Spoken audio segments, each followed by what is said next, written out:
के संकेत है बाबू। हेलो का के दुनिया के छोड़ के चल गई लन ऊपर से करिया ना। एक हाथ नीचे से हुआ। तू कैसे देखला? ये पोखरा में नहात रहा चितावा। अच्छा कहले का मतलब ये दिल से काला आदमी है। फजियत तो अमन का कबो कबो होले। कोनो गाना गी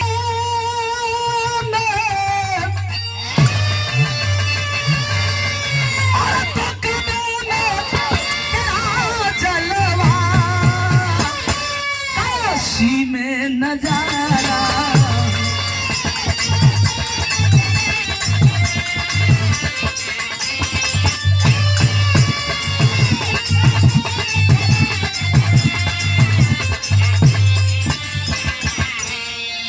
अरे काबे में तेरा जलवा तो है काशी में नजारा है ओ भी हमें प्यारा है ये भी हमें प्यारा है। लेकिन दो लाइन उन वीरों के प्रति भाव दिया गया।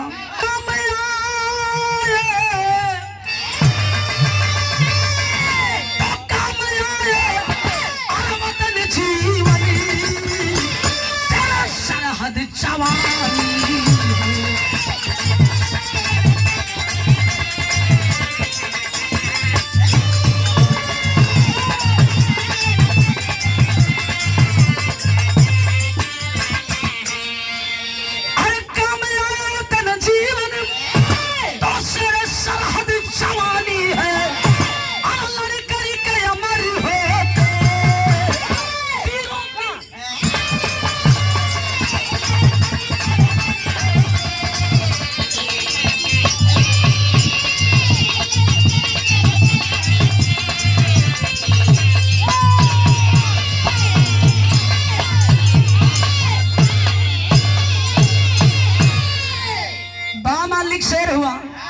जे तो सवा सिर का है ओकर भूल है पूजा ले था ये तो से के पूछल कक्का रे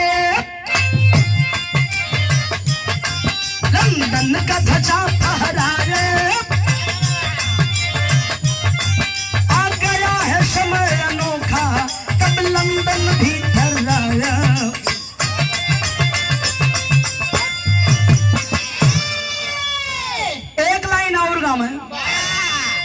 भारत को मिली आजादी खुशियों में जनता गाई हंस रहे थे दादा दादी एक यशगुन घड़ी है आई।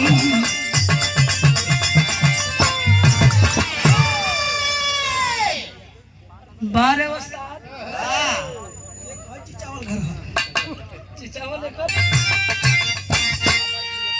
सन 1962 में जब चीन हमें ललकारा किया था व्यवस्था जर्मनी उनके कफन सवारा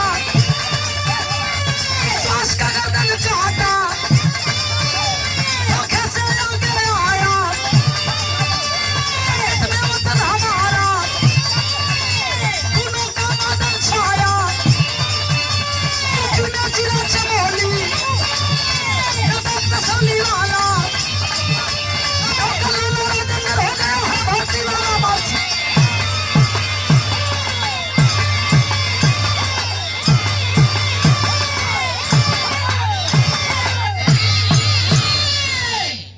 वाह चाप दा एकदम फाट जाओ हो जवन है तमान का हो रोज खरत बना तेदा पारी नहीं के चाम से छवाई छवावा ही जाला यही से इनके बुरा लगत है कि ढेर पीटत है। गांव का नाम दसौली बतावल गई। दसौली का रहे वाला राघव पाल बड़ा होनहार आदमी गरीब आदमी एक औलाद मालिक दिले हुवन सिर्फ एक लौथा बेटा जोनी बेटा का नाम राजेंद्र पाल बतावल गई। राजेंद्र पाल बड़ा ब्रिलियंट है, पढ़ने लिखने में बहुत ब्रिलियंट है, तेज तर्रार है, दौड़ लगावे लगल, रियाज मारे लगल।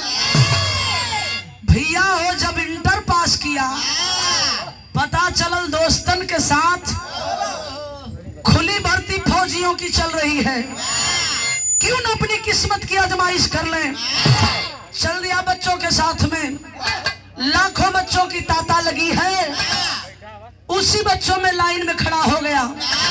आदेश जारी हुआ दौड़ लगाने की, जब रेस की जारी हुई, लगल दौड़ा हो हिरन के जैसे, दौड़ते दौड़ते लास्ट नंबर, लास्ट पोजीशन आया, सबसे पहले, सबसे एक नंबर पे। जब सबसे फर्स्ट आ गया तो लोग लगल सोचे कि अरे यार हमान के इतना खियावल पियावल कुल व्यर्थ हो गल। आई एक थे किसान गरीब आदमी के लइका बाजी मार ले गल। भैया हो ऊंची कूद, लंबी कूद, रस्से पे चढ़ना, जितना भी प्रक्रिया जारी कराया गया सारे प्रक्रियाओं में एक नंबर आता रहा। कहने का मतलब परिणाम यह मिला, फौज की उस खुली भर्ती में मुन्ना बहाल हो गया। जब राघव पाल का बेटा राजेंद्र बहाल हो गई, आइल बा घरे, कुछ दिन घरे रहल, चल गई ना ट्रेनिंग पे। 1 महीना के ट्रेनिंग बा, 20 से 25 दिन बीतल तो बाबू फोन कर दिलो, कहला मुन्ना रे, ए राजेंद्र, जबले हमन गरीब रहली जा तबले हमन का कोई पुछवाड़ ना रहल, और जबले तू फौजी हो गल हुआ तबले तो दुआरे तिलकारू दुआर खाचा तुम बियाह करे खातिर भेली खा जात हम तिलकारू के तिलकारू अरे का है। हमारी खुद की चाहत है, हमारी शादी होगी किसी गरीब बाप के बेटी से होगी, किसी अमीर बाप की बेटी नहीं चाहिए मुझे। बाबू फिनों तो भड़क गई ना, कला अरे राजेंद्रा, बड़का फौजी भल हुए, बड़का नौकरी वाला भल हुए, हमें कमा के हुंडी देले हुए। कहला कि ससुर इतना रुपया पैसा लगा के पढ़ौली लिखौली, आज जब मान लेवे के टाइम आल तो लगला फौजियन वाला रोब दिखावे। कहा कि पिताजी जो हमारे दिल की इच्छा थी मैं आपके सामने रख दिया, उसके आगे आपकी इच्छा जो करना हो करिएगा। फोन रख दिया फौजी जवान, 1 महीने का ड्यूटी ट्रेनिंग बिता करके घर पे आया। 1 महीना की छुट्टी हो, बाबू सोचला कि इतना तो लगल है बाड़ा, काहे नहीं लगनिए में नो के पीट के खाली हो जाती, 2 रोटी का सहारा हो जाई। बाबूजी एक लड़की से शादी का रिश्ता तय कैले हुन, लड़की बड़ा होनहार हो, शुगर सागर बा, लेकिन लड़की गरीब परिवार से हो। लड़की का नाम चंदा बतावल गई। जैसे आज दुल्हे बाबू बारात सजा के लेके चलल बाटो, तो माई बाबू के बड़ा खुशी होले मास्टर। पुरनिया लोग कहावत कहेलन, लइका जन्मले की लइका बियाहले। ये 2 चीज में माई बाबू का खुशी बड़ा अपार होले। जौने दिन लइका पैदा होला वो दिन आया, तो लइका के जौने दिन शादी हुई सेहरा सजी, ओह दिन खुशी होले। आज बारात सजा के चलल हुआ, एक खुशियां वाली गीत है बाबू।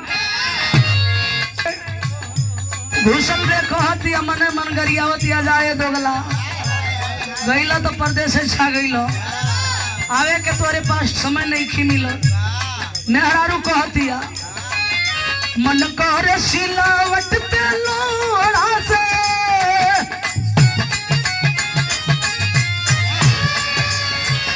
मन करे सिलावट पे लोड़ा से, कुछ दी जवानी रे जाऊं।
रात लोग कहेलन सुहाग करा, सुहाग रात इतना अनमोल होले। उसी सुहाग कक्ष में पति पत्नी आपस में वार्ता कर रहे हैं। घड़ी रात 12-1 के बीच में सुई घड़ी का बतावत हो। तबले देखवा थे धोखा हो गई। का धोखा भाई?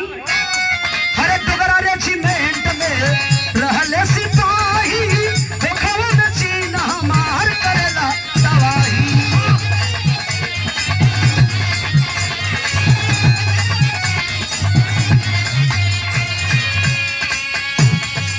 तार पाके छोड़ी चले घरवा, देश के दुलरावा हो।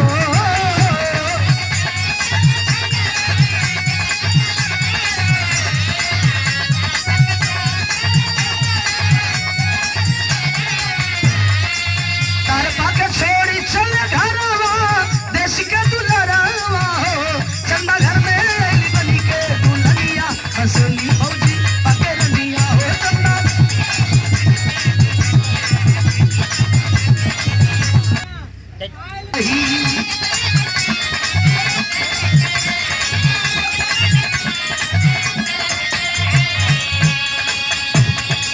तार पाके छोड़ी चले घरवा, देश के दुलरावा हो।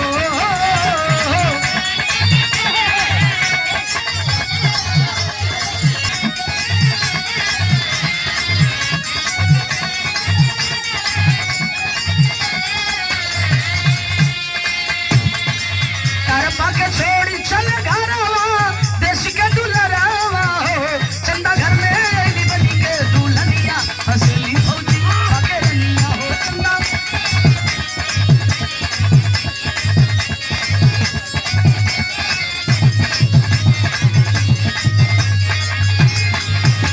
कैसे हो बेटे? बहुत अच्छा हूँ सर। शादी बीत गई बेटे, बहुत अच्छी, बहुत खुशी से शादी बीती सर। बेटे एक बात मेरी ध्यान से सुनो, छुट्टियां कैंसिल कर दो, चले आओ सरहद हिंद की हिफाजत में। तब तो दिल का अरमान दिले में टूट गल। लेकिन है एक बहादुर, फोन रख दिया, लगला वर्दी कसे। घड़ी धीरे धीरे 1:30 के बीच में हो। जब लगला वर्दी कसे, दुल्हन देखला चंदा फफक के रो पड़ल। कलश की सैया 5 मिनट पहले आप कहतला कि 1 महीना की छुट्टी बा। अरे सही से 5 मिनट भी ना बीतल, वर्दी कसे लगला। डांट दिया फौजी जवान, अरे चंदा गर्व होना चाहिए तुझे, तू कोई ऐरू गैरू मर्द की पत्नी नहीं है रे, बल्कि एक फौजी की पत्नी है। पोंछ ले इन आंसुओं को, आंसू पोंछ लेती है। पति के आरती देखौली, माथे तिलक लगौली, कली जा राजा जा, हमार सरहद सुरक्षित रही, जिंदगी जवानी बनल रही, मौज मस्ती ले के बड़ा मौका हो स्वामी। शाह फौजी जवान बाहर निकला है, देखला दुअरवा पे बाबू वही मड़ैया में खोखत हुआ। बाबू चच्चा नान काला करे राजेंद्र, रतिये में लगले टहले का मुन्ना। गर्मी लगते करे। अब देखा तू ऐसा देखले रहा कि गर्मी रहल की ठंडी। चच्चा बतावा ना। हे भैया काला करे मुन्ना घूमत हुए घरवा में बैठी हरे, संधा के लगे चल जो मुन्ना कोई न बा। काला की बाबू टहले घूमे के बाद छोड़ दो, अब हम घर में भी न जाई। अब आपका बेटा जा रहल बा, आपके चढ़ के आशीर्वाद चाहिए। दौड़ के गई, पिता का पैर छुलन, माई का पैर छुलन, चल दिया फौजी जवान। सुबह होते होते रेजिमेंट में पहुंचा, सैल्यूट दिखाया, जय हिंद सर। जय हिंद बेटे, आ गए बेटे। जी सर मैं आ गया, लेकिन जानना चाहता हूँ इतनी जल्दी हमारी छुट्टियां कैंसिल क्यों कराई गई? कलम बेटे तेरे जैसा बहादुर बेटा ऐसी सवाल करे। अरे मुन्ना मेरा देश खतरे में है, तेरे जैसे बहादुरों की हमें सख्त जरूरत है। लैस हो जा हथियारों से, साथियों को लगा बम बारूद गोलियों से लैस होने। लैस हुआ, अपने साथियों को लैस किया, कहा कि सर बताइए अब हमें ड्यूटी देने जाना कहाँ है। साहब ड्यूटी का जगह बताओ तुमन, गीत बुढ़ऊ वाली हो।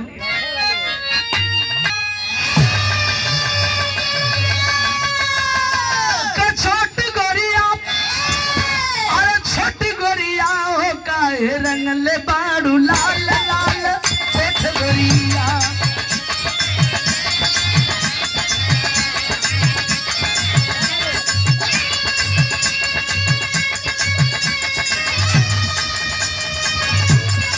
अरे जीव करियो जीव,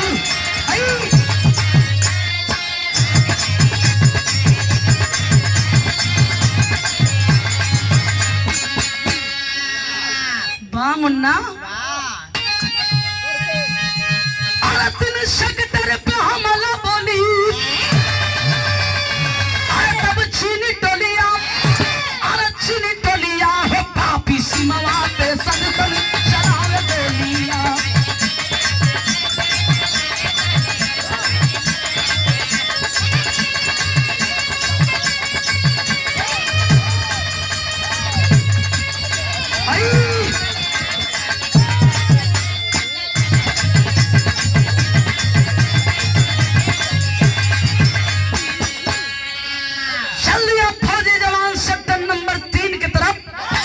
जब चला है तो वहां देखा एक थे धोखा होती हो। राजेंद्र पखेला थे जाति के गड़रिया, अरे दर्रा में फंस गई ले घेरलस अनहरिया।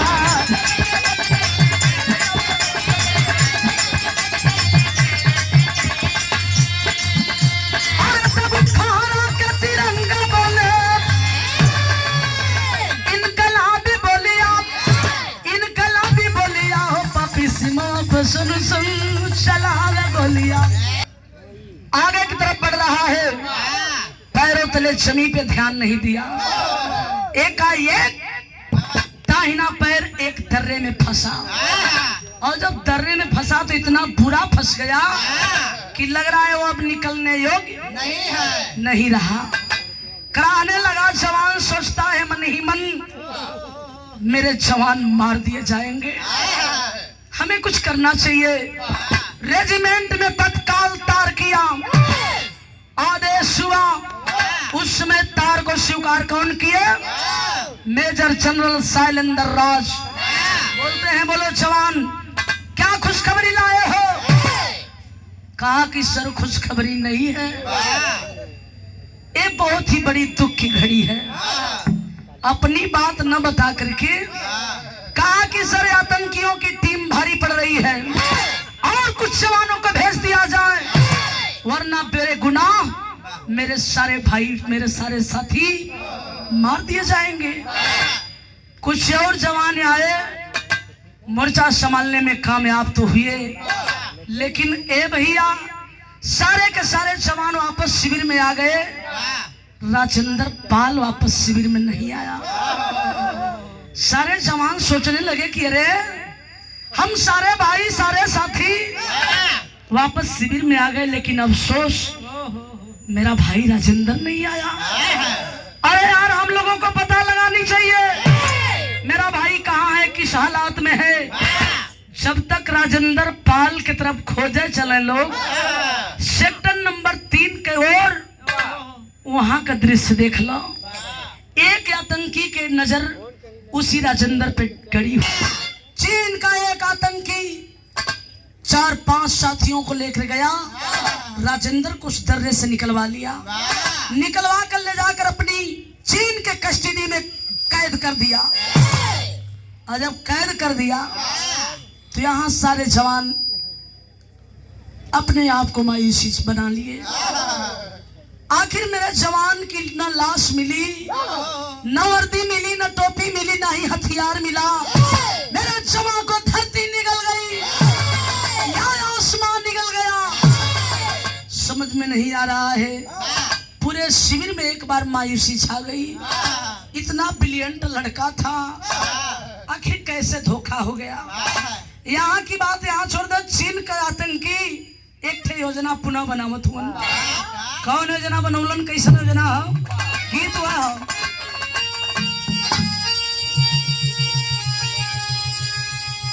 एक गीत के स्वर्गीय सिमूरत उस्ताद देवकली गाजीपुर वाले, वो गाँव है तो तनी साल लचकाए के गाँव है।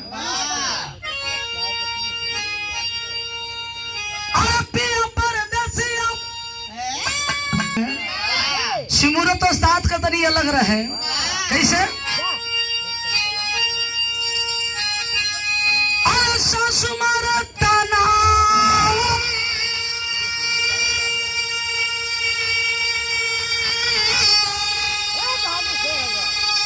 अरे सासु मारा तनावा, अन्न दिया मारा तनावा, तनावा हई हो मारना, तनावा हई हो मारना, हमारे अगवई का बेटहना हो, हमारे अगवई का लवंडा, तनावा हई हो मारना।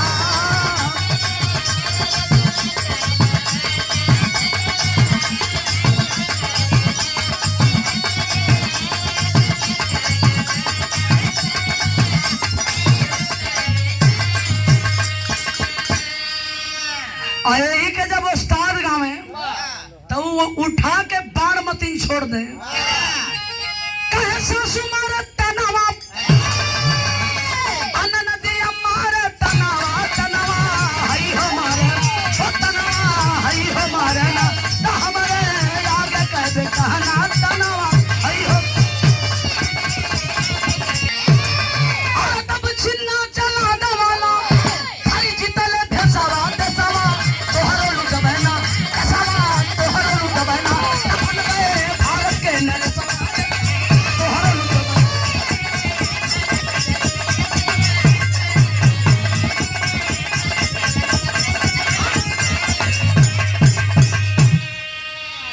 जगह जगह होई गई घेराबंदी, सथवा निभाया रूस काटी के पाबंदी।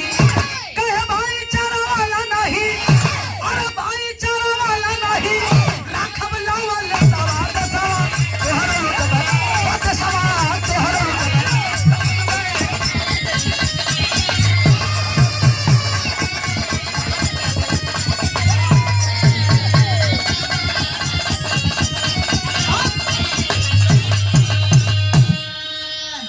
चीन के आतंकी योजना बनावे लगलन। ए भैया, लेकिन इस बात की खबर मिली मेरे फौजी जवानों को, तो एक ऐलान करने लगे। कौन सी ऐलान, कैसी ऐलान? सहाई हमसे, और चुनौती ना सहाई हमसे, 16 शहर समर में कस के चला, कसौटी है कसौटी है कसौटी।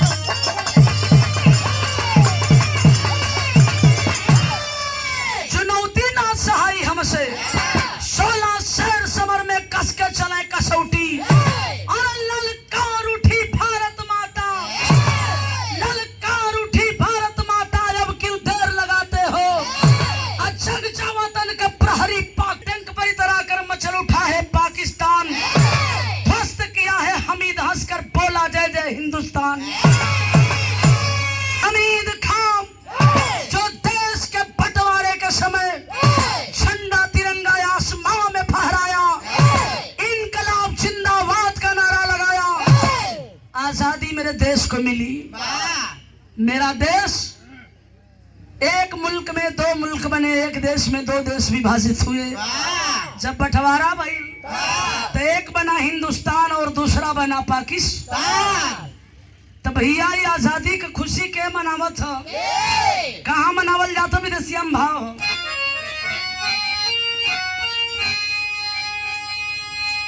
उस समय मेरे देश के गृह मंत्री रहे लौह पुरुष सरदार वल्लभ भाई पटेल।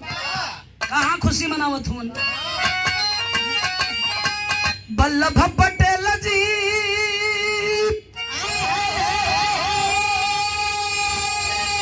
ए भैया लाहौर पहुंची गई लाहो, और भोरे में तिरंगा फहराई गाँव गीती। कहे हारा पाकिस्तान कुछ कैदम जवनवा हो अरे देश के पारुअनी के वह कर दूरा गतिया लेकिन डोगरा रेजिमेंट में ए भैया राजेंद्र पाल रहा अगर जन्म लाल खुशी बैलिया रतिया। विराज सुने वाले बाबू चाचा भैया लोग, राजेंद्र पाल और चंदा की जो पहली मिलन हुई थी, उसी पहली मिलन से चंदा के पेट में, चंदा के गर्भ में वो फौजी जवान की निशानी पल रही थी। चंदा एक खुशखबरी अपनी पति देव को नहीं सुना पाई। धीरे धीरे 9 महीने का समय बीता। चंदा एक होनहार बच्चे का जन्म देती है और जब जन्म दिली तो बड़ा खुशी हो घर में, परिवार में। ए भैया हम पहले ही बतौली, लड़का जन्म ले कि लड़का, दुई चीज में खुशी होले। माई बाबू के दिल का बड़ा अपार सपना होला। आज न तो कल बेटा हमार जवान होई, सयान होई, दिले रही केहरा ले आवेला सिनोरवा, सिनोरवा भरल सिंदूर हो। अब केहरा ले आवे पियरिया या चरिया लागल झालर हो। आज तो मैं पूरा बिरहा जगत बंसी भैया यही पे झूमत हो, कितना लोग नाचत भी हुए। खैर हमें उसे कोनो एलर्जी नहीं हो। हम हल्का सा पैटर्न बदल दिली। ये सवाल जवाब खाटी हमरे सोनभद्र जिला का सोहर हो।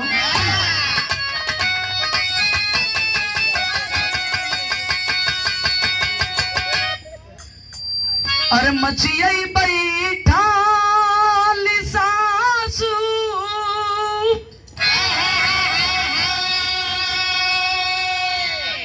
सासु मरी बढ़ाई तीनी हो ए बहुअरी कवनी कवन फलवा खैलू होरी लवा बड़ा सुंदर।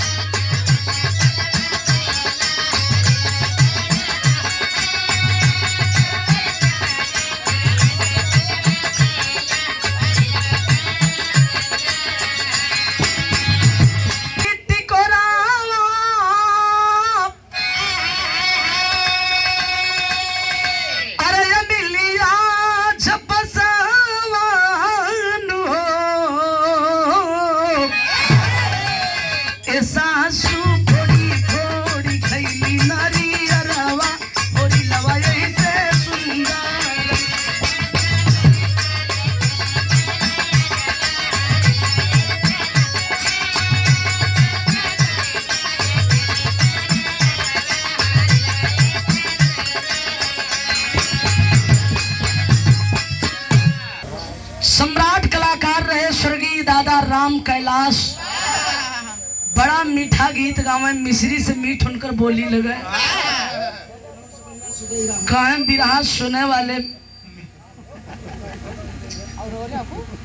कहें बिरहा सुने वाले मित्र, भैंसिया पेराता लोग हंसल कि भाषा कवन हो, एकर मतलब कवन हो।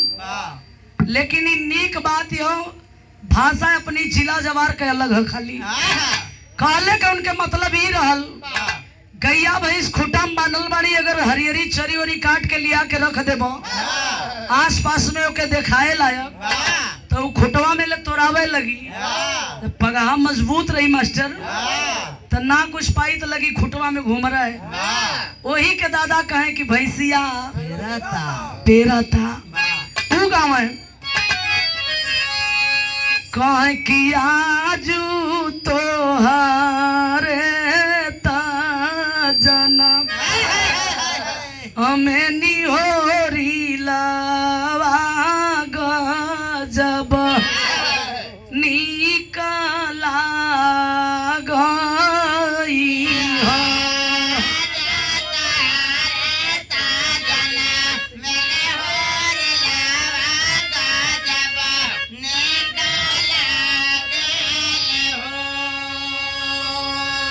कह सखिया सहेली झूठी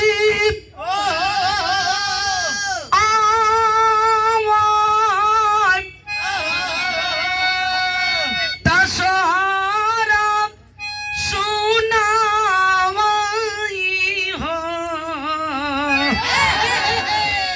रनिया ललना के पल जिया हो जिया ना हो झूला वही गजब निकला गई हो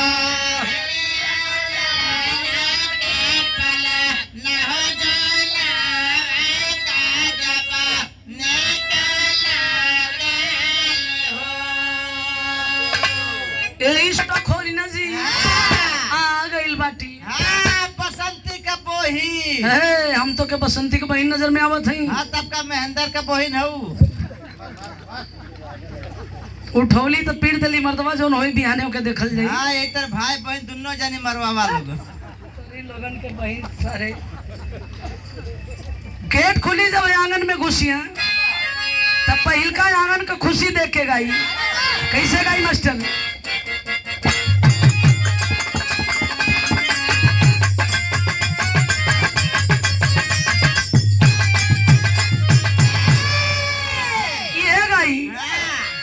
अरे भूअर भूअर बार रे होरी लावक भूअर भूअर बार रे होरी लावक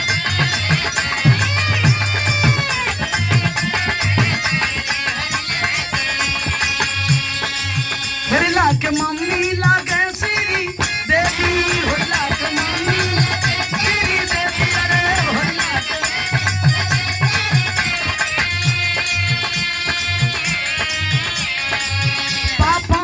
रंग बाजरे होरी लावा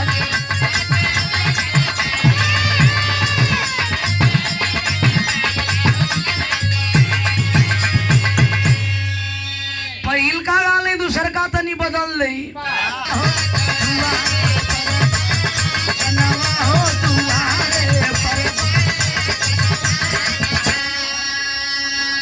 अरे मोरे लाला ना रे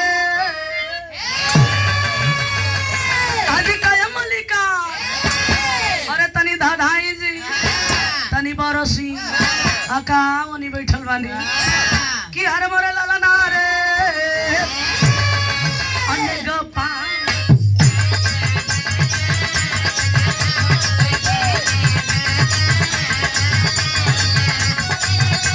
के लिए शहीद हो गया लेकिन अफसोस न उसकी लाश मिली न उसके हथियार मिला न उसकी वर्दी मिली न टोपी मिली हो हाय लाल का के चमी पे गिरलिन ऑन स्पॉट छपटिया के दम तोड़ दिली बाबूजी परिवार में कौन बचा सिर्फ वही बेटा जिस बेटे का नाम बताया गया रणजीत पाल उसकी विधवा माँ चंदा और सिर्फ राघव दादा यही 3 सदस्य परिवार में बचे जिंदगी बितावत हुए लेकिन बेटा तो तैयारी फौज का कैले हो खुली भर्ती फौजियों की चल रही थी लाइन में लगाया बच्चा खड़ा है और उसी बच्चों में जब दौर जारी किया गया तो लगे जैसे सेम राजेंद्र ही हो जे देखे गांव जवार के लोग कहें कि सेम राजेंद्र जैसे लगबे करेला भैया हो उस फौज की खुली भर्ती में बहाल हुआ मुन्ने की पहली पोस्टिंग हुई है कहाँ इसी बाघा बॉर्डर पे तो बिरहा में चल रिया का भाव बिरहा के आखिरी गीत हो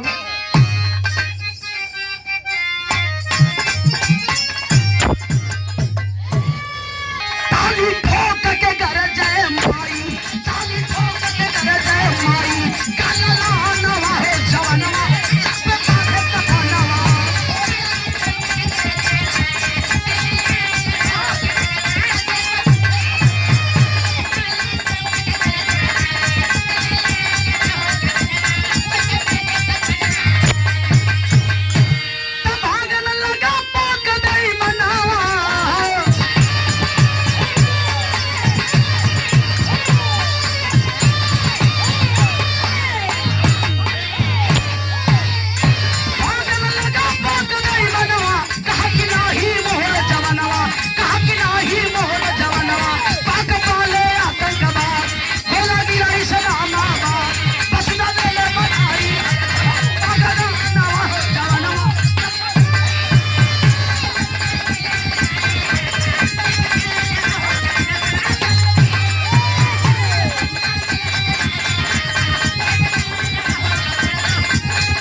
चल चली सन 2014 की ओर। सन 2014 का वक्त आया है। आपको एक बात याद दिला दूं, एक बात आपको याद होगी। मेरे देश के प्रधानमंत्री माननीय मोदी साहब चुनावी दौरे में आए थे। उनका एक ऐलान आपको याद होगा, अच्छे दिन आने वाले हैं। उसी अच्छे दिन का दिखावा देने के लिए भैया हो, जब चुनाव जीत गई ना तब पैटर्न हल्का सा बदल गई, चेंज हो गल। अब अच्छे दिन आ गए। वह अच्छा दिन दिखावे खातिर कराची जेल से 150 मछुआरे फौजियों को छुड़वाने की इजाजत लिए। ए बाबू, कराची जलवा का दृश्य देखवा होत कहा। गाने का प्रमाण आलम भाव।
सुने वाले बाबू चाचा भैया लोग, बाघा बॉर्डर से 150 मछुआरे और फौजियों को जब छोड़ा गया, उसी बाघा बॉर्डर पे कार्यरत हैं कर्नल रणजीत पाल। 2 सिपाहियों को लेकर के सारे लोगों का बायोडाटा लिखो, कौन मछुआरा है, कौन फौजी है, कौन किस जिले से है, क्या नाम से है, सारे लोगों का बायोडाटा लिखा जा रहा है। उस बॉर्डर के उस मुल्क पे नजर पड़ी, 3 व्यक्ति दिखाई दिए, आ रहे हैं बॉर्डर के इस मुल्क पे। जब आए अपने हिंदुस्तान के मुल्क पे अलन तो एक आदमी अपना पता बताया, साहब मेरा नाम है दिनेश विश्वकर्मा, मैं बहरियाबाद जिला गाजीपुर का रहने वाला एक मछुआरा था। उसी के कंधे पे कोई बुजुर्ग आदमी है जो जमीन टटोलते चल रहा है। देखने से लगता है कि वो व्यक्ति दोनों आंखों से अंधा लगता है। जब पता बताने के लिए वो बुजुर्ग आदमी आया तो वाकई दोनों आंख का अंधा था। बड़ा बड़ा बाल, बड़ी बड़ी मूंछ, पके बाल कुछ सफेद हो गए हैं, कुछ काले पड़े हैं। भैया हो, सिपाही ने पूछा कि बाबा आपका क्या नाम है, किस जिले से आप हैं, मछुआरे हैं कि कोई फौजी हैं? बताने लगा। बुजुर्ग आदमी कहा कि ये बाबू हमार नाम जाने चाहत हुआ तो हमार नाम राजेंद्र पाल, जिला चमोली, गांव दसोली का रहने वाला मैं, सन 62 का एक फौजी हूँ। कर्नल साहब जब सुन रहे जिला चमोली, गांव दसोली, उछल पड़े कुर्सी से, हाथ जोड़ के कहा कि बाबू एक बात सत्य बताइए बाबा, अगर आप दसौली के रहने वाले हैं तो आपके पिता का नाम कहीं राघव पाल तो नहीं? हाँ बाबू, हमारे पिता का नाम राघव पाल ही हो। बाबा एक बात सच और कहिए, आपके धर्म पत्नी का नाम कहीं चंदा पाल तो नहीं था? अब आके फौजी कहा कि हाँ बाबू, जवन दृश्य बतावत हुआ ये हकीकत हमारी पत्नी का नाम चंदा पाल ही हो। दौड़ गए कर्नल साहब, दोनों पैर छान कर रोने लगे। कहला कि ये बाबू, जौनी पिता का ही चेहरा देखे खातिर आंख तरसत रह गई, आज दर्शन भी मिलल त ए रूप में जौनी बाप के बाप न कह के बाबा शब्द से पुकार ली। शायद आपके ही फुलवारी का हम वो फूल ही हो और ये चंदा या भागन के गोद का हम मुन्ना ही। हमार नाम रणजीत पाल हो बाबू। बाप बेटे रो लगे, गले से गले मिलकर रोने ले गए। रेजिमेंट में जितने दिनों तक तनख्वाह रुकी थी, लापता थे फौजी जवान, छोड़कर तनख्वाह दिया गया। लेके कर्नल साहब घरे चलन हो, घरे न आके चल गई ना दिल्ली। माई से फोन कैला, माई हो तू दिल्ली है, यहाँ हमार तहार भेंट हुई, बेस मुलाकात में हुई, बेस हॉस्पिटल में मुलाकात हुई। मतारी सुल्लस तब पगली जैसे चलल हो। दुल्हे राजा अरे बड़ी दुख से पासा,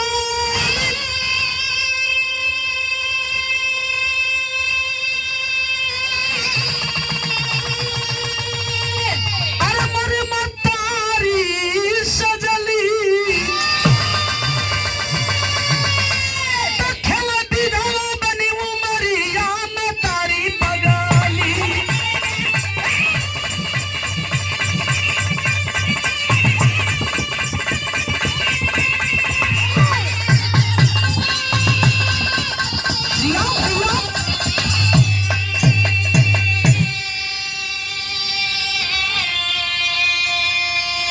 चंदा पति को देखती है तो आबाक रह गई। स्वामी, ये हालात आपका किया कौन? सारी दृश्य बताने लगे। चंदा मैं जब तक चीन के कस्टडी में था बिल्कुल सुरक्षित था, मेरा बाल भी बाका नहीं हुआ था। लेकिन जब हिंदुस्तान पाकिस्तान का बंटवारा होने लगा, उसी समय मुझे थोड़ा सा मौका मिला। मैं सोचा कि भाग निकल क्यों नहीं चलता। जो ही भागना चालू किया, भागते भागते अपने आप को तो मैं बचा लिया। लेकिन उसी समय हाल हाल में बंटवारा हुआ था, मुझे यह पता नहीं चला हिंदुस्तानी मुल्क कहाँ से है और पाकिस्तानी मुल्क किधर से है। मैं अपनी आप को नहीं रोक पाया चंदा। भागते भागते पाकिस्तान के मुल्क पे गया और पाकिस्तानी देखे तो मुझे फंसा कर कस्टडी में रख लिए। कराची जेल का दृश्य सुन लो। मेरे देश का अच्छा अच्छा ठिकाना पूछने के लिए कोड़ों से बरसात करते रहे, खौलता पानी मेरे बदन पे डलवाने का काम किए, नमक छिड़कने का जख्म पे काम किए, लेकिन मेरी जुबान नहीं खुली। 4 दिन पहले की बात है चंदा, फिर से लोगों ने मेरे ऊपर ताड़ना जारी किया। हरामजादे सूजा लाल करके मेरी जुबान खुलवाने के लिए दोनों आंखें में भोग कर दोनों आंखें हमारी निकाल लिए, लेकिन मेरी जुबान नहीं खुली रे चंदा। इतना प्यार है मेरे देश के प्रति, कम से कम मैं अपनी आप जीवित अपनी वतन में तो आ गया, यही मुझे खुशी है। लेकिन चंदा पति का दुख नहीं सह पाई। हॉस्पिटल में अंदर गई, डॉक्टर से बात करती है। चंदा करती क्या है? देखें, धन्य है पत्नी, बारे नारी पत्नी हो तो ऐसी। कहा कैली, यही बड़ा गजब का काम कर दिया। अरे सिंदूरा का सती चंदा देहली एक नया नवा, देखिला राजेंद्र अपन लाल जहाना।